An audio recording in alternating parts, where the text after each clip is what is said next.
এই হচ্ছে আমার চাচা শ্বশুর আর এই পুকুরটা হচ্ছে মানে আমার শ্বশুরের। হ্যাঁ, তো এই পুকুরে অনেক মাছ আছে। গতকালকে আমরা অনেক মাছ ধরছি, তো সেই ভিডিও আপনাদের সাথে শেয়ার করা হয় নাই। আজকে আমার চাচা শ্বশুর মাছ ধরতে আছে, আমি এসে বলতেছে যে আমার জাল ফেলানো শিখাইতে। তো আমি আমার জীবনে কোনোদিনও মানে পুকুরে জাল ফেলাইয়ে মাছ ধরি না, মানে আমি মাছই ধরি নাই। আজকে আমার শ্বশুরে জাল ফেলানো শিখাবে, দেখি আমার জালে কয়টা মাছ আসে। জানি একটাও আসবে না, তারপরও শিখতে ইচ্ছে করতেছে। না না, আমার শিখান কিভাবে ধরবো। এই ধরো সব সব ধরবো, সব কি ফেলাই দেবো? ধরো। হ্যাঁ, উঠে জানো জালো, মাছ উঠে জানো সেইভাবে শিখাইতে হবে। হ্যাঁ, দেখি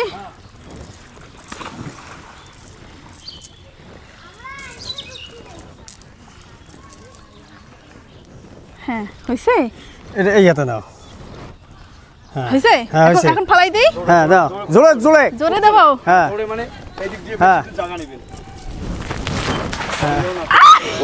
ওই না, রশি চলে গেল। শুধু ফেলে দিছে। দেখ দেখ রশি আর কত যায়। আমার হাতের আংটি বেঁকাই গেছে। এই আংটি পড়িয়ে জাল ফেলা সম্ভব না। ও আংটি বেঁকাই গেছে হাতের। মমনুল নামো, যে মাছ তুলি দেই। হ্যাঁ আচ্ছা দেখি কয়টা হয়।